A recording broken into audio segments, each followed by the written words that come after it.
സംസ്ഥാനത്ത് തുടർച്ചയായി വിലയിടിവിന് ബ്രേക്ക് ഇട്ട് സ്വർണം.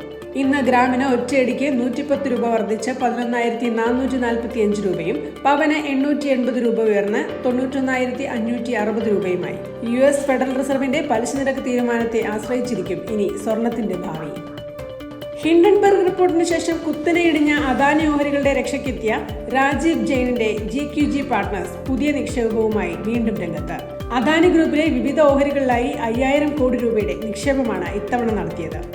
പൊതുമേഖലാ ടെലികോം കമ്പനിയായ BSNL വീണ്ടും കനത്ത നഷ്ടത്തിലേക്ക്. 2025 സാമ്പത്തിക വർഷത്തിലെ രണ്ടാം പാദത്തിൽ കമ്പനിയുടെ അറ്റ നഷ്ടം 1357 കോടി രൂപയായി ഉയർന്നു.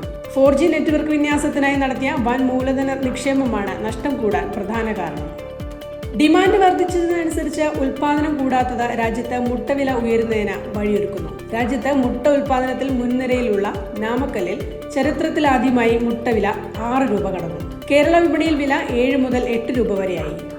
ഷെയർ ട്രേഡിംഗ് ആപ്പായ ഗ്രോയുടെ മാതൃകമ്പനിയായ ബ്രില്യൻ ബ്രെയിൻ ഗാരേജ് വെഞ്ചേഴ്സിന്റെ ഓഹരി കുതിപ്പിന് വിരാമം. ഇന്നലെ വരെ തുടർച്ചയായ മുന്നേറ്റം കാഴ്ചവെച്ച ഓഹരിയിൽ കനത്ത ലാഭമെടുപ്പുണ്ടായതോടെ വില 10% ഇടിഞ്ഞ് ലോവർ സർക്യൂട്ടിലെത്തി. കഴിഞ്ഞ 5 ദിവസം കൊണ്ട് 94% ലാഭമാണ് ഗ്രോ ഓഹരികൾ നേടിയത്.